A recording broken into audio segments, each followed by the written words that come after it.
साहब को राष्ट्रपति को इंटरव्यू करना चाहिए। जिस प्रकार का ये कानून उल्लंघन कर रहे हैं तो सरकार कैसे रह सकती है। ये संविधान की मूल भावनाओं को चोट कर रहे हैं तो संविधान का ब्रेकडाउन की तरह है।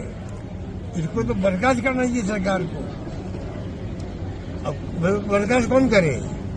बर्खास्त करने वाले इनके पार्टनर हैं, दो डबल इंजन जो कहते हैं। एक बड़ा इंजन दिल्ली के अंदर है, दिल्ली का बड़ा इंजन ही बर्खास्त कर सकता है। जो उनके चहेते हैं तो क्या बर्खास्त करेंगे लोग। बर्खास्त करने लायक केस है ये। सुप्रीम कोर्ट कह चुका है, हाई कोर्ट कह चुका है। जब उसकी बात नहीं मानी गई है, इससे बड़ा कॉन्स्टिट्यूशनल ब्रेकडाउन क्या होगा, मेरा ही मानना। दुर्भाग्य से कोई ये लोग ना गवर्नर साहब कुछ बोल पा रहे हैं, ना केंद्र सरकार कुछ बोल पा रही है। इसलिए मैंने कल कहा था राष्ट्रपति महोदय को आगे आना चाहिए, गवर्नर साहब को बात करनी चाहिए कि चुनाव टाइम पे हो, किसी ढंग के हो। हमने भी एक बार प्रयास किया था पोस्टपोन करने के चुनाव को, स्ट्राइक चली थी कर्मचारियों की, हमें मना कर दिया गया।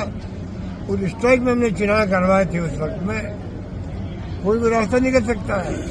तो ये इनका बहुत बड़ा, क्योंकि घबराए हुए लोग चुनाव से, पता नहीं साफ हो जाएंगे हम लोग, चुनाव नहीं करवा रहे।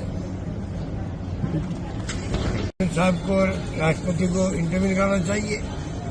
जिस प्रकार का ये कानून उल्लंघन कर रहे हैं तो सरकार कैसे रह सकती है। ये संविधान की मूल भावनाओं को चोट कर रहे हैं तो संविधान का ब्रेकडाउन की तरह है। इसको तो बर्खास्त करना चाहिए सरकार को।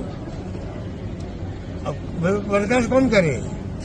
बर्खास्त करने वाले इनके पार्टनर हैं, दो डबल इंजन जो कहते हैं। एक बड़ा इंजन दिल्ली के अंदर है, दिल्ली का बड़ा इंजन ही बर्खास्त कर सकता है।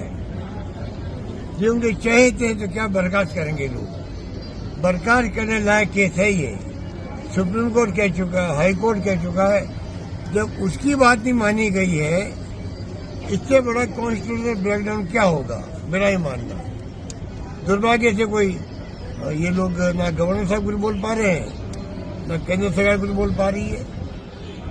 इसलिए मैंने कल कहा था राष्ट्रपति महोदय को आगे आना चाहिए, गवर्नर साहब को बात करनी चाहिए कि चुनाव टाइम पे हो, किसी ढंग के हो। हमने भी एक बार प्रयास किया था पोस्टपोन करने के चुनाव को, स्ट्राइक चली थी कर्मचारियों की, हमें मना कर दिया गया। उस स्ट्राइक में हमने चुनाव करवाए थे। उस वक्त में कोई भी रास्ता नहीं कर सकता है। तो ये इनका बहुत बड़ा, क्योंकि घबराए हुए लोग चुनाव से, पता नहीं साफ हो जाएंगे हम लोग, चुनाव नहीं करवा रहे।